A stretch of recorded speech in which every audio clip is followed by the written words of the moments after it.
새벽에 여러분들 졸린 눈을 비비고 또 여기 우리 사랑하는 친구들 부모님의 손을 잡고 또 하나님의 이 전에 찾아왔다는 것, 이것이 훗날 우리의 삶에 얼마나 큰 영적인 이것이 우리에게 축복인가를 새삼 깨닫게 됩니다. 그리고 이렇게 토세를 잊지 않고 새벽에 나와 믿음의 단을 쌓는 여러분들 다시 한번 감사를 드립니다. 우리 한국 땅이 아무리 힘들고 또 여러 가지로 참 신뢰도가 떨어진다 할지라도 우리가 그것 때문에 우리가 여러 가지로 낙심할 필요가 없습니다. 오늘 우리의 모임이 미래를 우리의 교회 모습을 보는 거거든요. 그렇기 때문에 이 아침에도 정말 우리가 깨어서 다음 세대를 짊어져갈 우리의 사랑하는 자녀들을 위해서 이렇게 토세를 열어주신 우리 하나님 앞에 진정으로 감사가 우리에게 뜨겁게 일어나기를 주의 이름으로 축원을 드립니다. 여러분들 한 주간 동안 여러분의 기도 가운데 제가 히로시마를 다녀왔습니다. 요즘도 중동의 핵 문제 때문에 이것이 직접적 여러 가지 표면적 원인이기도 하지만 여하튼 간에 여러분, 핵이라는 것이 얼마나 무서운가. 우리가 작년에 청년들과 함께 나가사키에 갔습니다. 그 나가사키보다 상상도 못할 정도로 엄청난 피폭을 당한 것이 바로 히로시마입니다. 그 당시에 초창기 때 한 7-8만 명이 불과 폭탄 하나로 순식간에 사람들이 다 사라져 버렸습니다. 그리고 그 후유증으로 한 달 동안 14만 명이 되는 무고한 그 참 소중한 생명이 그렇게 피폭을 당했습니다. 우리 한인들도 거기에 여러 가지로 징병으로 끌려간 분들이, 징용으로 끌려간 사람들이 있거든요. 한 2-3만 추정되는데 그 가운데 10,000명이 이 피폭으로 희생이 되었습니다. 제가 갔던 그 머물렀던 히로시마 교회는 그 전쟁에서 저 남단에 있는 그 미군 부대에 주둔하던 친구가 이제 그 피폭이 끝난 후에 히로시마로 들어갑니다. 전쟁의 참상을 받습니다. 고통이 얼마나 큰지 이루 말할 수가 없습니다. 그래서 그분이 이제 제대를 한 후에 미국에 들어가서 신학교를 들어가서 목사가 되었습니다. 목사가 되어서 제일 먼저 일본 땅에 밟은 것이 바로 그 히로시마입니다. 자기 자국에 미국이 얼마나 엄청난 잘못된 일을 행했는가. 아무리 일본이 완악하더라도 그 핵폭탄의 그 피해는 이루 말할 수가 없습니다. 그래서 이분이 목사가 되어서 교회를 개척을 했죠. 개척도 참 여의치 않습니다. 일본이 거부 반응이 많았는데, 그래서 이 히로시마라는 뜻은 큰 섬, 이 큰 섬, 큰 섬이라는 의미를 가진 그런 땅입니다. 이곳에 복음을 심었어요. 어떤 그 여러 가지 자기들이 하나님 앞에 죄를 짓고 일본 사람들에게 말할 수 없는 상처를 준 것에 대한 화해에 대한 사명을 감당했습니다. 그리고 이분이 이제 정리되어서 고고로 은퇴하고 그 후임이 여러 차례 갈리다가 이번에 그 히로시마에 우리 아시아연합신학대학교를 졸업한, 그리고 고베 신학교에서 안수를 받은 목사님 한 분이 27년째 그 교회를 섬기는데, 참 아이러니하죠 여러분. 일본 사람, 그 피해를 준 사람, 우리는 피해를 당한 사람입니다. 근데 그 현장에 들어가서 정말 이제는 고령이 되어서 일본 땅에는 20명, 30명 목회하기가 힘든 영적인 황무한 땅입니다. 그래도 27년 동안 점점 고령화되는 그 성도들을 끌어안고 젊은 청년들이 오질 않아요. 외로움이 얼마나 크겠어요. 또 남매를 뒀는데 이 아들 하나는 이 정서 장애를 크게 앓고 있는 23살인데 말을 잘 못합니다. 그 아이를 끌어안으며 이름이 노아인데, 그리고 그 히로시마 지역에 복음을 증거하기 위해서 애를 쓰는데 이번 한 주간에 그런 일로 여러 가지로 우리가 사역을 감당하고, 이번 주일날은 이제 은퇴하신 이동훈 목사님이 그 현장에 와서 복음을 전하는 이런 여러 가지 과정을 겪고, 저는 부족하지만 제미라고 하는 그 단체 한 150여 가정이 일본에 들어갔습니다. 우리 정세곤 전사님도 앞으로 교회에서 잘 성장하셔서 우리 교회가 좀 일본 파송하는 일에 참 귀한 일을 감당했으면 하는 마음이 그 현장에 가서 피부로 느꼈습니다. 여하튼간에 그 이사장직을 맡으면서 여러 가지로 참 이 일본이 인구가 1억이 훨씬 넘지 않습니까? 0.44% 거의 없습니다. 이런 환경 가운데 지내면서 그 핵의 참상이 얼마나 큰가, 그 가운데 제가 좀 가정에 대해서 좀 물어봤습니다. 여러분, 이미 80년 전의 피폭 상황인데 지금도 2세, 3세들이 후유증으로 계속 고통을 당합니다. 정말 이 핵이라는 이 비극은 다시 이 땅에 이것이 일어나서는 안 됩니다. 지금 북한도 지금 소핵 탄두를 만들어 가지고 마음만 먹으면 여기다 쏘아야 된다고 하는 협박을 하고 겁박을 하는데, 참 이것이 우리에게는 긴장감이 자꾸 일어나는 거죠. 그런데 그 2세, 3세 또 그 당시에 어린 꼬맹이들이 이제 나이가 들었죠. 근데 가정의 생태를 보면 히로시마가 지금은 그 피폭 하나로 도시가 한 70%가 파괴가 되었습니다. 완전히 도시 자체가 무너진 거죠. 80년이 지난 지금은 그 모습을 보면 화려하게 모든 것이 복구가 된 것은 맞습니다. 그러나 그들의 삶이 늘 그 당시에 그 아픔의 흔적이 자꾸 그들에게 와닿기 때문에 고독사가 지금도 늘어나고, 그리고 홀로 사는 노인들, 그리고 여러 가지로 우울한, 저는 이 일본 땅을 좀 영적으로 우울하다 이런 표현을 하고 싶습니다. 그렇게 해서 이 원폭의 트라우마로 여러 가지로 사회적 고립으로 신음하는 사람들이 굉장히 많아요. 정말 많아요. 그 당시 히로시마 피폭으로 해서 그 살아있는 피폭 가구의 한 75%라 그래요. 그 75%가 홀로 살거나 아니면 노부부만 남겨진 고립의 상태.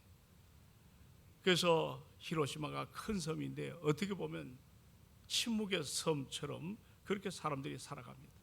근데 제가 한국에 오면서 이 토세 지금 준비를 하고 있잖아요.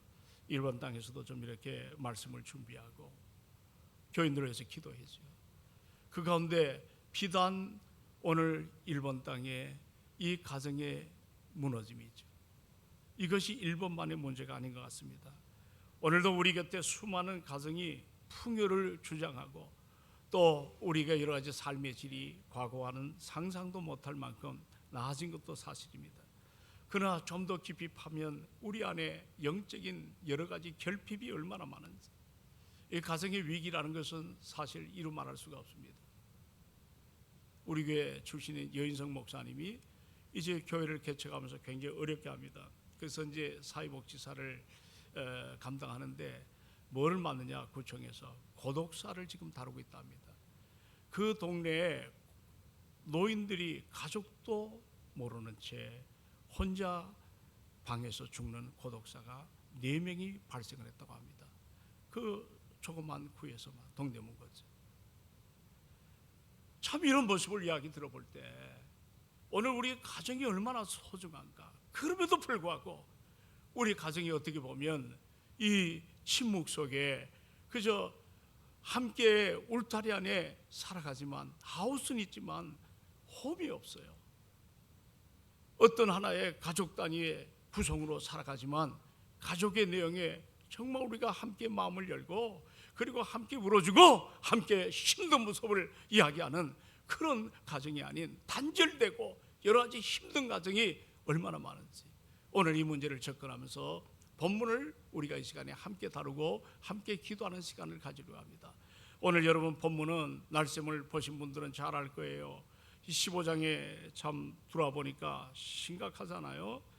이제 여기 본문의 결론에 보면 압살롬이 성문 곁에 서서 백성들의 송사를 가로챕니다. 아버지가 할 일인데 아들이 화려한 병거, 호위병 50명을 앞세워서 외형적인 권위를 세우죠. 아버지한테 송사할 것을 다 가로채 가지고 자기가 선정을 베푸는 아들이기 때문에 얼마든지 겉으로 볼 때는 그것이 가능할 수가 있었습니다. 그러나 이런 여러 가지 모습 속에 조금만 깊이 들어가면 아버지 다윗과 아들 압살롬, 깊은 대화가 전혀 없습니다. 우리가 아시다시피 압살롬은 그 누이가 누구죠? 우리 날쌘 다 보고 계시죠? 따라합시다. 다말. 근데 다말을 그 이복 형제죠, 암놈이 연민의 정을 품다가 결국 겁탈하지 않습니까? 압살롬이 이 사실을 알고 울분이 터졌습니다. 처음에 침묵하다가 나중에는 암몬을 죽이지 않습니까? 다윗은 이 상황을 다 봤죠. 이 가족의 피 튀기는 아픔이죠. 다윗이 분노했지만 이 아들과의 관계를 정면으로 다루질 않은 거예요. 2년의 도피, 압살롬이 도망갔죠. 그리고 다시 예루살렘이 귀환했지만 2년이 넘는 세월 동안에 4, 5년 동안에 아버지 다윗은 아들 압살롬을 전혀 대화가 없어요. 아들을 보지도 않았어요. 오늘 우리는 이 본문을 통해 가지고 우리가 가정이 어떻습니까? 정말 아무리 힘들어도 서로 가슴을 열고 서로 대화하고 서로 이렇게 이야기하는 가정인가? 아니면 침묵으로 일관된 우리의 가정인가? 우리는 한번 이 문제를 살펴봐야 됩니다. 여러분, 가정의 문제가 왜 없겠어요? 자녀가 많으면 여러분들 그 많은 수만큼 그렇게 갈등이 있고, 또 적으면 적은 수만큼 여러분들 여러 가지로 어려움이 있지 않겠습니까? 오늘 여러분, 우리가 이 토세를 제가 참 감사하게 생각했어요. 그래도 우리 교회 영적 젖줄이죠. 아멘 합시다. 아멘. 영적인 젖줄이에요. 그래서 이 자리에 우리가 잠시라도 잊었던 하나님 앞에 내 마음을 토해내는 그런 기도가 얼마나 우리에게 소중한가. 그런데 의외로 현대인들의 구조를 살펴보면 여러분들 가정에 대화가 없어요. 그리고 어떤 가정은 남남처럼 살아요. 심지어는 원수처럼 지내는 그런 가족 간의 아픔도 굉장히 많아요. 이것 때문에 돌이킬 수 없는 문제가 우리 안에 일어날 때가 참 많습니다. 오늘 여기 보시니까 압살롬은 자기의 정권 어떤 여러 가지 모습을 공교히 하기 위하여 여기 6절에 보니까 백성들의 마음을 훔쳤다는 단어가 나옵니다. 우리 한번 6절을 다 같이 볼까요? 자, 6절을 같이 봅니다. 시작. 이스라엘 무리 중에 왕께 재판을 청하러 오는 자들마다 압살롬의 행함이 이와 같아서 이스라엘 사람의 마음을 압살롬이 뭐 했다? 훔쳤다고 표현합니다. 자, 우리 한번 좀 날짜에도 나와 있지만 이 훔쳤다는 단어를 한번 생각해 보자고요. 우리가 사람의 마음을 얻었다 하는 건 참 우리가 아름다운 말이죠. 그러나 사람의 마음을 훔쳤다는 것은 이 표현을 왜 성경은 이렇게 명확하게 기록을 하고 있는가? 우리가 훔친 것은 언젠가는 이건 다 들통이 나게 되었습니다. 압살롬은 결국 그가 훔친 마음들 이거로 인해 가지고 결과가 우리가 아시지만 정말 비참한 최후를 맞게 됩니다. 오늘날 우리도 이런 문제를 한번 좀 정리하면서 오늘 토세의 토요일 아침에 우리가 다시 한번 우리 가정을 돌아봅시다. 같은 집에 살아도 마음문이 닫혀 있는 가족이 없나요? 대화 한번 하지 못하는, 그리고 서로가 서운함이 일어날 때 말을 한번 하게 되면 이게 불씨가 돼서 폭발을 하는, 이 대화라는 게 대놓고 화를 내는, 그래서 걷잡을 수 없기 때문에 아예 이 부모가 침묵할 때가 있지 않습니까? 이게 자꾸 벽이 쌓아가는 겁니다. 우리는 오늘 이 본문을 통해서 이 비극을 어떻게 해결할 수 있겠는가? 여러분, 성경에 오늘 이 문제는 그렇습니다. 압살롬이 암놈을 죽일 때 아버지가 좀 징계를 하면 좋지 않았겠는가? 그러나 근본적으로 그 암놈이 여러분들 다말을 범죄했을 때 이거는 여러분들 근친상간 아닙니까? 이걸 단호하게 다윗이 이 시시비비를 좀 가려줬으면 이런 어려운 문제가 번질 수 있겠는가? 우리는 한번 이 문제를 생각해 봐야 됩니다. 결국 압살롬이 살인죄를 저지르지 않습니까? 그리고 도망갑니다. 그리고 2년 만에 예루살렘에 돌아왔는데도 불구하고 다윗은 눈길 한번 주지 않습니다. 대화의 단절입니다. 오늘 여러분의 가정에 대화가 단절된 가정이 있나요? 한번 하나님 앞에 직면을 해봐야 됩니다. 그나마 우리 교우들은 성령 안에서 참 십자가의 나를 위해서 구원하신 예수 그리스도, 단절된 하나님과 나와의 죄의 벽을 뚫어내시기 위해서 화목제물로 오셔서 우리를 화목하게 하는 직책으로 만들어 주셨기 때문에, 그래도 우리 그리스도인들이 같이 대화하고 같이 고민하고 가족 간에 서로 아름다운 모습으로 세워지는 이 일을 그래도 불신가정보다는 저는 생각할 때 훨씬 낫지 않겠는가, 이런 생각을 해봅니다. 이런 침묵 속에 여러분, 다윗이 압살롬을 미워한 건 아니에요. 여러분, 자녀들을 미워하는 가정이 어디 있겠어요? 그렇죠? 자녀들 다 사랑하시죠? 근데 왜 침묵하나요? 왜 대화의 단절이 나나요? 왜 여러분 출가하면 한 번도 찾아가지도 않고 오라고 하지도 못하는, 왜 이런 문제가 우리에게 일어날까? 예. 이육만도 못한 혈연지간의 아픔이 왜 우리에게 일어날까? 여러분, 사실 부모의 마음은 아무리 뭘 해도 그렇지가 않아요. 제가 전사 시절에 한 5년 동안인가요, 인천의 하객동에 있는 인천 소년 교도소에 매주 월요일마다 예배를 드리러 갔습니다. 한 500명의 재소자가 있습니다. 그런데 나중에 보니까 그 담 밖에 어머니 한 분이 계시는데 아들이 살인죄로 장기 복역을 합니다. 어린 미성년자는 살인할 때 사형이 없거든요. 근데 거기서 포장마차를 하면서 늘 담 안에 있는 담장 밖에서 어머니가 늘 그 아들을 소망합니다. 저는 생각합니다. 어느 부모라고 아무리 부모가 참 여러 가지로 힘든 삶을 살아도 자식을 사랑하지 않는 그런 부모가 어디 있겠어요? 여기 여러분 내려가서 앞으로 말씀해 보시겠지만 사무엘하 18장에 보면 이제 압살롬이 그 긴 머리가 나뭇가지에 걸려서 대롱대롱 하는 것을 이제 다윗의 군사들이 죽이지 않습니까? 이 소식을 들었던 다윗이 사무엘하 18장에 보니까 우리 한번 다 펴봅시다. 33절에 어떤 반응? 저는 여기서 아비의 심정을 보는 것 같아요. 아무리 침묵해도 자식을 사랑하지 않는 사람이 어디 있겠어요? 예. 자, 사무엘하 18장 다 같이 봅니다. 33절. 다윗은 아들의 죽음 소식을 듣고, 자, 다 같이 33절 읽습니다. 시작.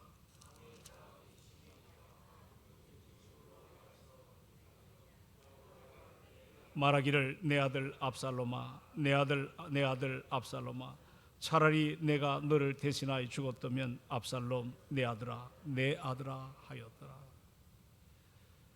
이 한 구절이지만 내 아들 압살롬아, 내 아들 5번이나 외치며 통곡하지 않습니까? 침묵하고 대화가 단절했다 할지라도 다윗의 마음은 그런 건 아니더라고. 오늘날 여기 특히 아비들 어떻습니까? 여러분이 침묵할 데가 없습니까? 자녀들의 문제를 참 여러 번 이야기했더니 반항하고 자꾸 돌출하기 때문에, 이상한 행동하기 때문에 아예 침묵하는 가정이 많을 것 같습니다. 그러나 아비의 마음은 그런 것이 아니죠. 아들이 죽었어요. 여기 보니까 통곡을 하잖아요. 내 아들 압살롬아, 내 아들아.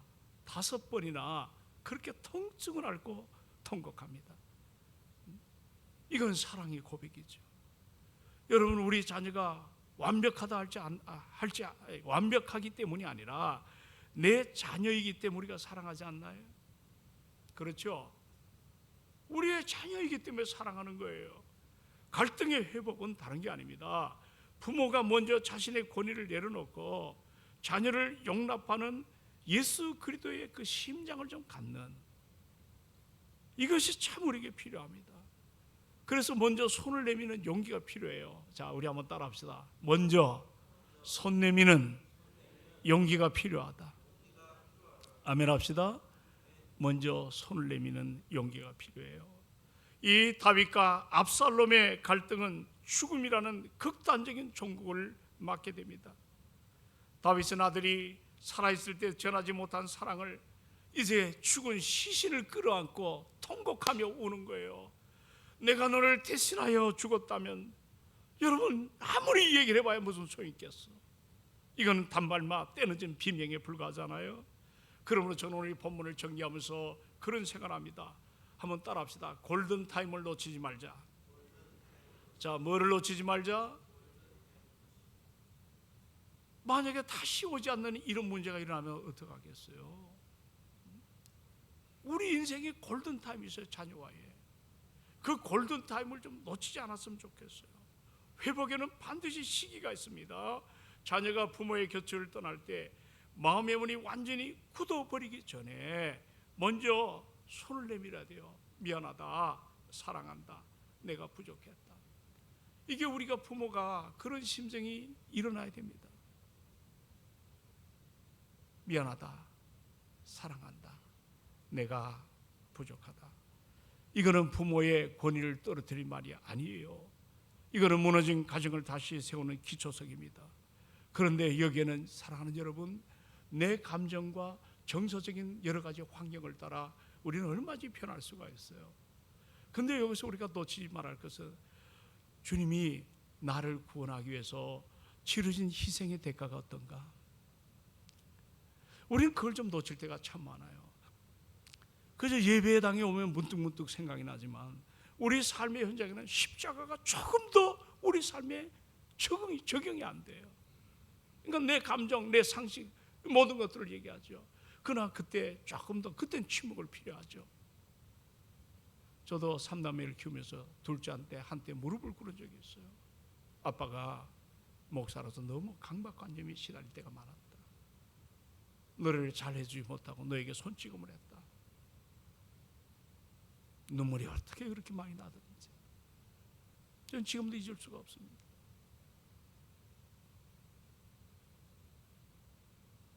손찌검을 했어요. 3남매 가운데 유일하게 손찌검을 했어요. 그리고 나중에 훗날 10년이 넘어 지난 세월, 어느 날 애가 아버지하고 대화를 하지 않았습니다. 무릎을 꿇었습니다. 아들아, 내가 참 미안하다. 저는 그때 그 일을 참 잘했다고 생각합니다.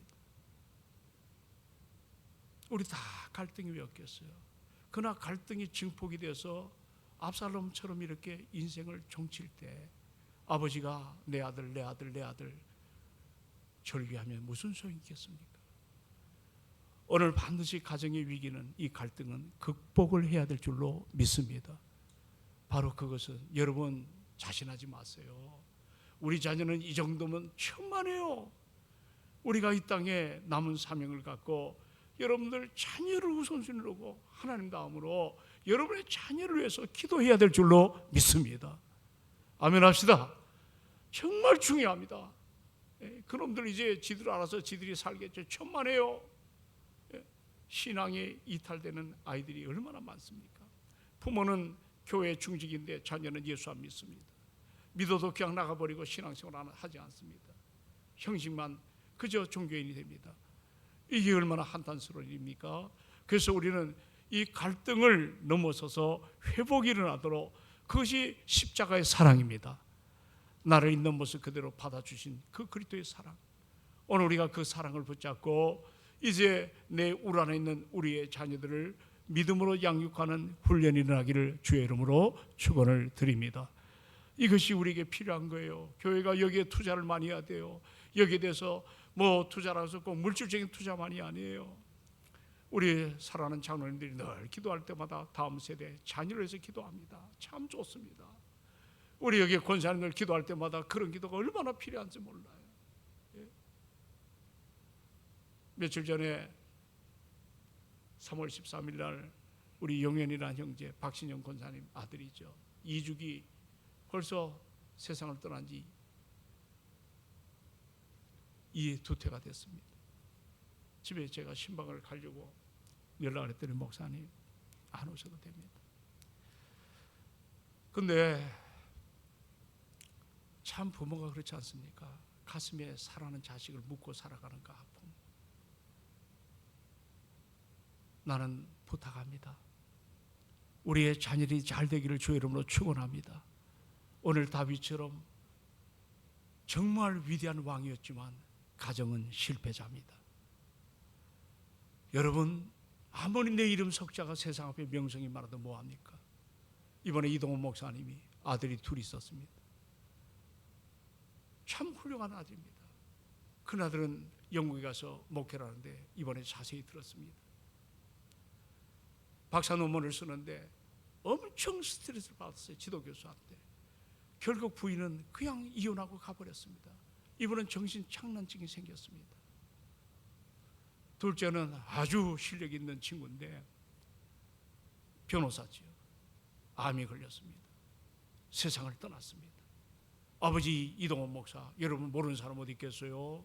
언어의 천재지요. 설교에 정말 그분처럼 설교 잘하는 사람이 우리나라에 손가락 안 꼽을 정도로 대단한 분입니다.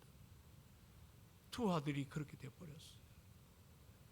자기 이름은 명성이 세상 앞에 드러났지만 가족이 이런 문제 앞에 가슴 아리라는 모습을 봅니다. 여러분, 우리는 자녀 자랑해서도 안 되고 어려움을 당했다고 여러분 낙심해서도 안 됩니다. 반드시 십자가의 사랑으로 회복이 일어날 줄로 믿습니다. 아멘 합시다. 하나님 살아계십니다. 하나님 역사하십니다. 우리 가정을 치료하시기를 원하십니다. 그러므로 지금 어떤 어려움이 있다 할지라도 그때일수록 더 엎드려 기도하십시오. 자녀들이 주 안에서 잘 되는 삶, 이것이 우리의 소망 아닙니까? 오늘 다윗의 통곡, 우리에게 주는 엄중한 경고입니다. 그는 성공한 왕입니다. 그러나 실패한 아버지입니다. 오늘 압살롬아, 압살롬아, 압살롬아, 내 아들 압살롬아, 이 처절한 통곡, 오늘 이것이 우리에게 시사하는 바가 뭡니까? 이거는 사랑하는 여러분, 성격 차이, 세대 차이 문제가 아닙니다. 영적인 원리입니다. 자녀들에게 내가 만난 예수 그리스도 복음을 잘 전해주시기를 부탁합니다. 아직도 믿지 않는 친구가 있으면 오늘 한 번 더 하나님 살아계십니다. 내 기도를 들어주시기를 원하십니다. 아멘 합시다. 그 소망을 끌어안고, 여러분 BTS가 우리나라 동대문에 온다는데 암이라는 얼마나 수많은 삶이, 근데 여러분들 내 자식을 위해서 이 새벽에 이 기도 포기하는 것은 부모로서의 자격상실이라 저는 생각합니다. 정말 뜨겁게 기도하고 은혜 앞에 서서 우리 자녀들 반드시 기도의 100배 열매가 일어날 줄로 확신합니다. 그런 소망을 끌어안고 여러분 기도하시는 여러분 되시기를 바랍니다. 오늘 찬양 한 장 같이 하시고 우리 통성 기도하시고 가족들 나온 분들은 앞으로 나오십시오. 찬송가 220장입니다. 사랑하는 주님 앞에